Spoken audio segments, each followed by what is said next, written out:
I worked as a social worker for 12 years out on the East Coast. I saw children who were mistreated, women that were abused, and plenty of others that had mental health problems, bad judgment, or worse luck. So many people suffering, and you get invested and try to help, and then have to leave it at the job so it doesn't eat you alive and you go. And, for the most part, I was good at compartmentalizing that stuff. But then, 5 months before I quit and moved across the country, I met a young, traumatized woman, and everything changed. Her name was Hattie McGovern, and she was a college student who had been attacked the night before as she crossed through a park on the way to a neighborhood. When I saw her, she was on the first day of 3 days of observation. She had injuries, sure, but they were largely cuts and abrasions to her scalp, and what she was saying didn't entirely make sense. When we were alone and I was finished telling her about the government services she might benefit from, I asked her if she wanted to talk about what happened. I'd heard enough from the nurse outside to know it would be wild, but I had no idea of the details until she began to speak in a soft, hoarse voice. She said she'd been halfway through the park, walking at a fast pace because she planned on taking a shower and then heading back out to meet some friends, and was running behind. When she realized an older man was walking next to her, well, not next to her, she said, about 50 feet away, traveling across the grass, stepping over hedges and sidewalks without slowing or even looking at where he was going. Instead, he was just keeping pace with her, step for step, and staring at her with a wide smile that made him look like a skull between his pale skin and his bald head. This freaked her out, of course, and she began walking faster. She didn't run, she said, because she felt like it was kind of like running from a bear. You shouldn't show weakness or fear, but just get away before things went from weird to bad. So she turned to look to where she was going and to see if she saw any people closer than her apartment complex a block away. There was none, and when she looked back to where the man had been, he was gone. That's when she felt the hand plunging into her long, blonde hair and pulling her to the ground. I'd known there was going to be something about her hair. Her injuries, other than a bruise on her throat and a couple of other scrapes, were all in her head. Dozens of oozing places where the strange bald man had held her down and roughly cut off all her hair with a straight razor. Crying softly, she showed me a picture of her the week before. Long, curly hair the color of summer honey framed her then smiling face. I passed her that didn't know what was about to happen. The version of her before me looked 10 years older and broken in some fundamental way. Sniffing back tears, she said that when the men yanked her to the ground, the breath went out of her, but she immediately started trying to get up and get away. That he had grabbed her by the throat and held her back down, but just for a moment, just long enough that he could spit in her face.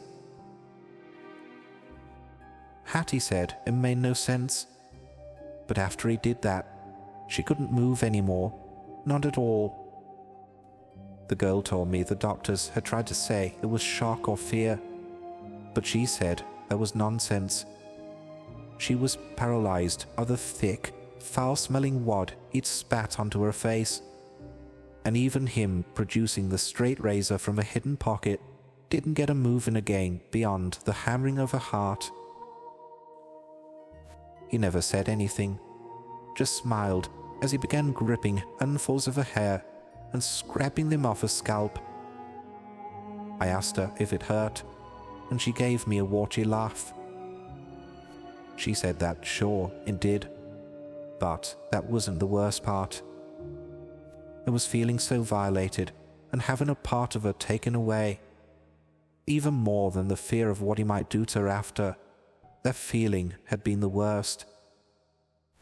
When he had rolled her over to her stomach to cut the rest of her hair off, she felt the first tingles of movement starting to come back. Not enough to really move, but some small stirring twitches. She decided to wait, let it come back more, and then try to run when the opportunity came or he was distracted. Not that she was just sitting and waiting for him to do whatever he wanted. Every moment she was tensed to try and fight if she saw the blade coming for her neck or if he tried to take her clothes off. She just knew that she couldn't really move or fight yet, and she wanted him to either go slow or just stop and leave her alone. He chose the latter. When he had cut off the last of her hair, he scooped up the pile next to her head and walked a few feet away out of her line of sight. She heard some kind of gasping, choking sound then, and while it took all her strength, she managed to turn her head slightly to see what he was doing. He was eating her hair. All of it. Golden fistfuls were crammed in, one after the other, as he chewed and gasped and choked and swallowed. The sound was disgusting, but seeing it was worse. She said it scared her worse than before, though she couldn't have said why. And it was then, as she lay frozen and horrified, that the man suddenly let out a gasping groan and toppled over onto the grass. He lay there, twitching for what felt like a minute or two, and though from her angle she couldn't see his face, she felt like he was either having a seizure or choking to death. She hoped for the latter, but didn't dare rely on that. Forcing her limbs to move, she got to her hands and knees and started to crawl out to the street. Everything felt weird and slow, but she started making progress, periodically looking back to see if the man was still out. First time, still down and twitching. Second time, he was sitting up and staring at her. It was at this point that she started shaking and crying harder. So, after waiting a couple of minutes, I asked the question to prompt her. Did he come for her again? No, she said. They looked at each other. He gave her another smile, and she started crawling faster or screaming her head off. And I was jogging down the other side of the street and came over to help. When she looked back the next time, her attacker was gone. Thank God, I said, and she nodded in mute agreement. But I could tell there was something more. When I asked, she paused a long time, full shaking her head. You'll just think I'm a crazy liar like they do. I had to reassure her that I wouldn't think any such thing several times before she finally told me of the rest. When he sat up, when I saw him that last time, he wasn't bald anymore. He had long, curly hair, blonde hair, just like mine. He ate my hair and stole it from me. Over the next couple of months, I checked on her case. Hattie had moved back to Wisconsin to be with her family, and while her physical wounds were healing well enough, she still had emotional issues she was working through from the attack. When I called her mental health counselor at a new college, she tried to talk very broadly and not give me any details. But toward the end of the conversation, she did let one slip. The poor dear. It's so strange how her hair won't grow back. It was another month and a half before I saw the graffiti. I normally took a bus home to just 2 blocks from my work. Well, one day, my normal bus line was delayed due to an accident, so I had the choice of paying for a taxi or walking further to a different stop. I picked the latter, and while the neighborhood I traveled through didn't seem especially rough or dangerous, it was more run down than the places I worked or lived. More closed businesses and unkempt lots, and graffiti scattered along the walls here and there. It was when I was nearing the bus stop that I had to walk under an overpass bridge that had colourful drawings and sayings, insults and boasts. Yet, among that riot of lines and squiggles, one thing stood apart, as though none of the rest wanted to be close to this single line written in simple letters of dark red. He only eats the best of us.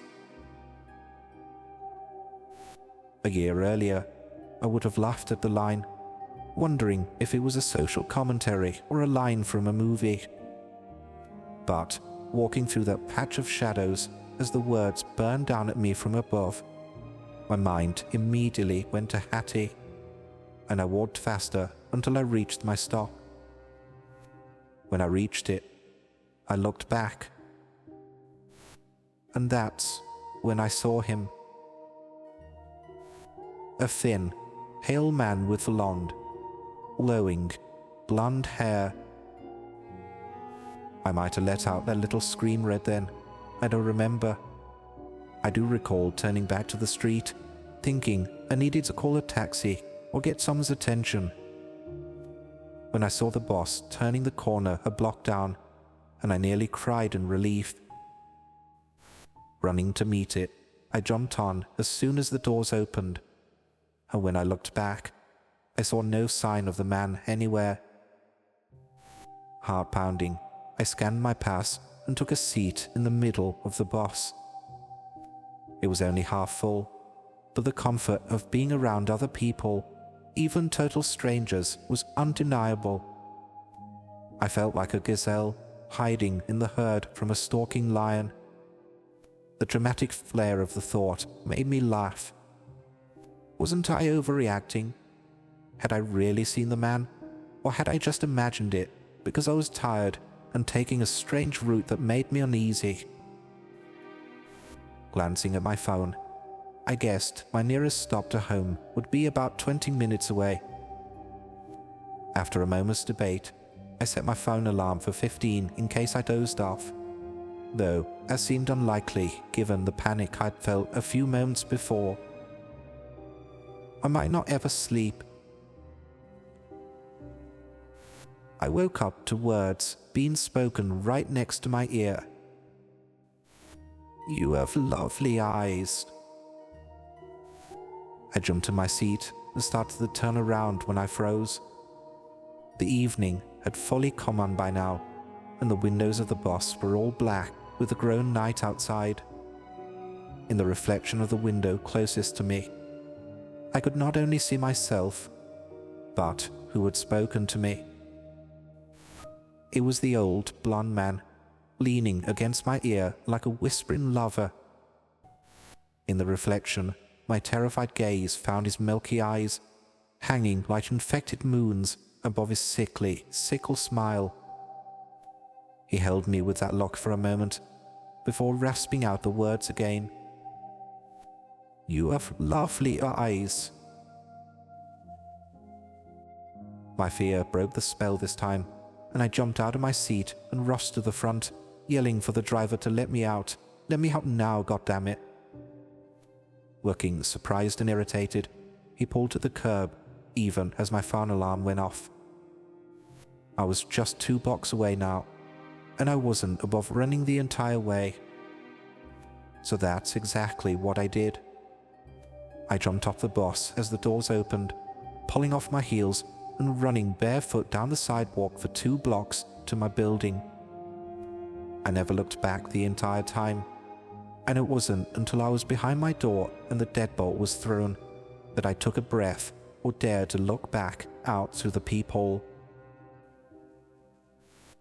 I saw no sign of anyone out there. and when I went to my windows to look for any sign of the old man following me, I found none. Good. It was maybe a coincidence, but even if it was Hattie's guy, he couldn't have followed me all the way home, not with how fast I was There was a knock at the door. Stifling another scream, I crept back to the door, not wanting to betray that I was home. Looking back through the peephole, I saw nothing. Maybe it had been a mistake, and the person had realized they had the wrong door and went on. I waited for a couple of minutes, watching and listening for someone, and there was nothing. It wasn't until I turned to go into the living room that a new knock returned. This one more rhythmic and familiar.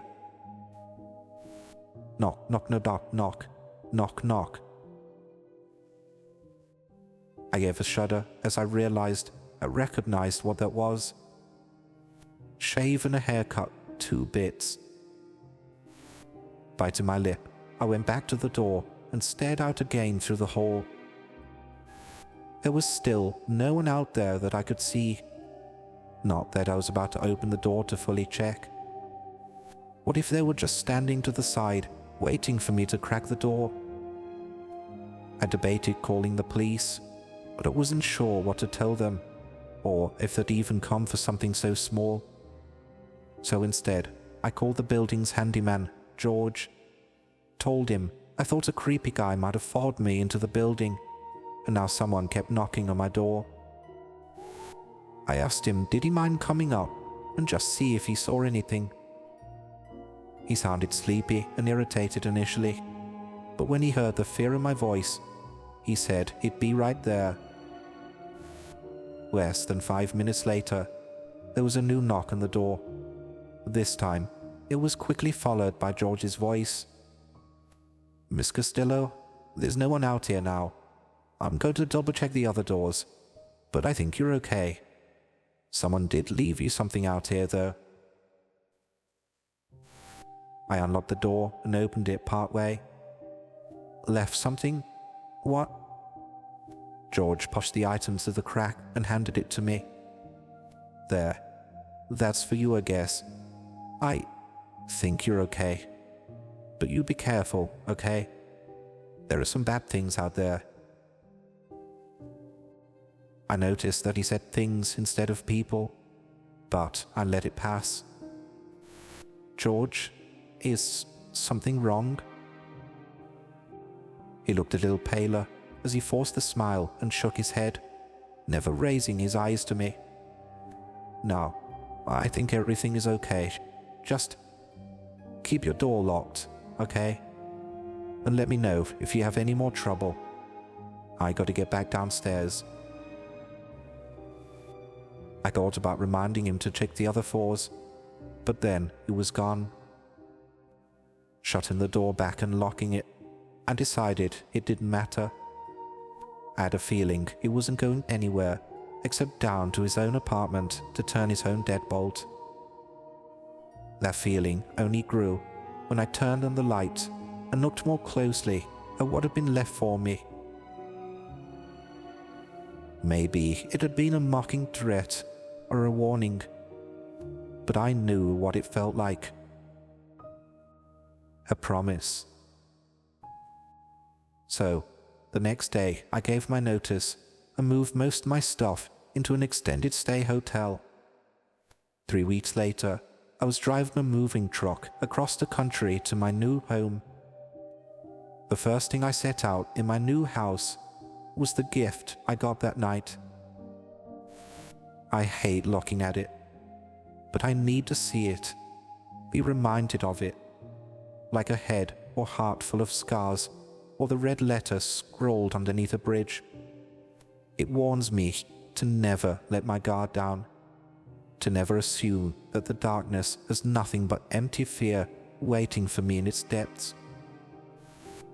Even now, I can see it on my mantle, gleaming a dull grey.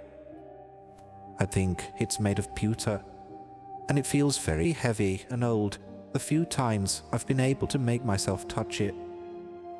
Not that I need to anymore. I still see it when I close my eyes.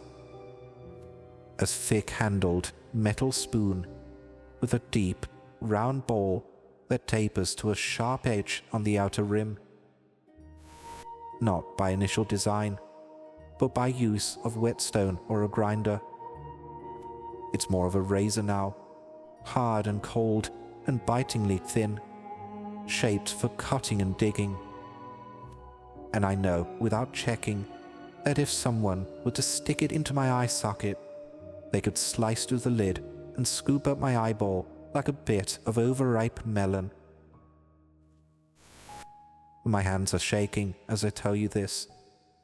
I can't quite look at the mantel any longer, so I look out the window instead. It's not dark yet, but the shadows are growing fatter with each passing morsel of the day. I force myself to keep looking into the deepening twilight, and some nights I even tell myself I'm not still afraid. But the whisper in my heart isn't of bravery or strength. It's the dreadful double thrum of the gazelle's heart looking out into the darkness. Not looking out of courage, but out of terror and necessity and weak, trembling hope. Hope that, when we look out into the darkness, nothing looks back or is drawing near.